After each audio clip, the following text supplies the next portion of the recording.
अस्सलाम अलैकुम नाज़रीन, आप देख रहे हैं स्कोप ट्रेंड्स होराइजन्स। तसव्वुर करें कि एक ऐसा केमिकल तरीक़ाकार हो जो आपकी याददाश्त मिटा दे, आपको वो काम करने पर मजबूर कर दे जो आप कभी नहीं करना चाहते थे, और आपको एक ऐसी इंसानी कठपुतली बना दे जिसकी डोरियां किसी और के हाथ में हों।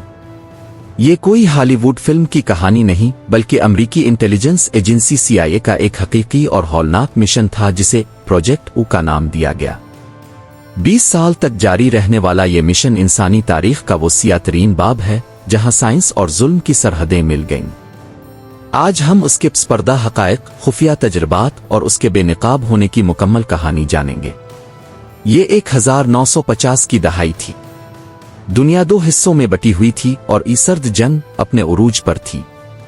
अमेरिका को ये इत्तला मिली कि सोवियत यूनियन, चीन और शुमाली कोरिया अपने कैदियों का ब्रेनवाशिंग कर रहे हैं। अमरीकी हुक्काम खौफजदा थे कि दुश्मन ऐसी टेक्नोलॉजी हासिल कर चुका है जो इंसानी दिमाग को कंट्रोल कर सकती है।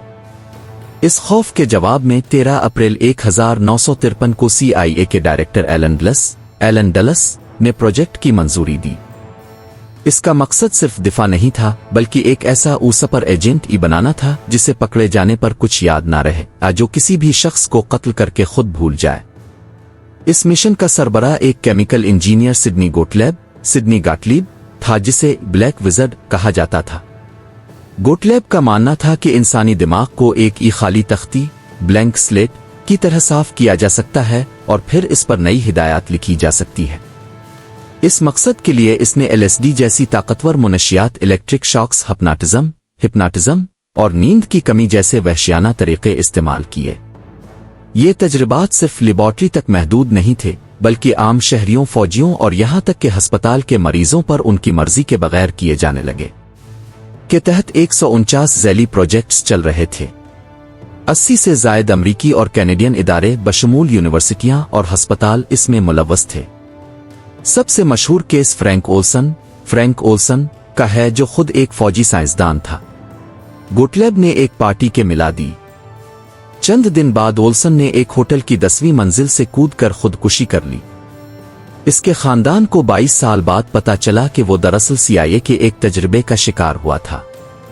कनाडा में डॉक्टर डोनाल्ड कैमरून ने मरीजों को महीनों तक मसनूई नींद में रखा और उनके सरहाने टेप रिकॉर्डर चलाकर उनके दिमाग में नई बातें डालने की कोशिश की।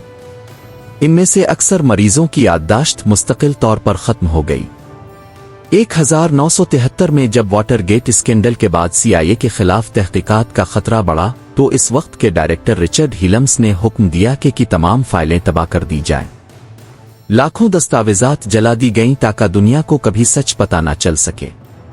लेकिन कुदरत को कुछ और ही मंजूर था। 1974 में न्यूयॉर्क टाइम्स के रिपोर्टर सेमूर हिर्श ने इस मिशन की कुछ तफसीलात इफ्शा कर दें। इसके बाद अमरीकी सेनेट ने चर्च कमेटी बनाई। तहकीकात के दौरान पता चला कि मालियाती रिकॉर्ड की कुछ फाइलें तबाह होने से बच गई थीं, जिन्होंने इस हौलनाक सच को दुनिया के सामने ला खड़ा किया।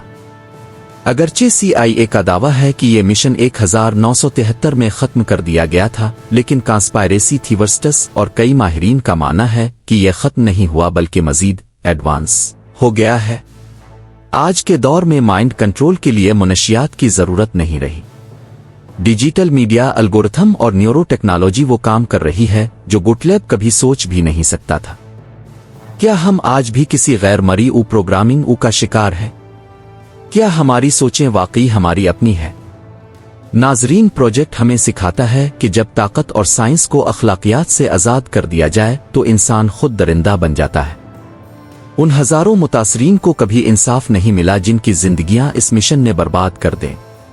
आपका इस बारे में क्या ख्याल है? क्या हुकूमतें आज भी अपने शहरियों पर ऐसे तजर्बात कर रही है? कमेंट्स में अपनी राय का इजहार जरूर करें। अगर आपको ये मेगा डॉक्यूमेंट्री पसंद आई तो इसे लाइक करें और स्कोप ट्रेंड्स होराइजन्स को सब्सक्राइब करें। हम मिलेंगे एक और सनसनीखेज सच के साथ। अल्लाह हाफिज।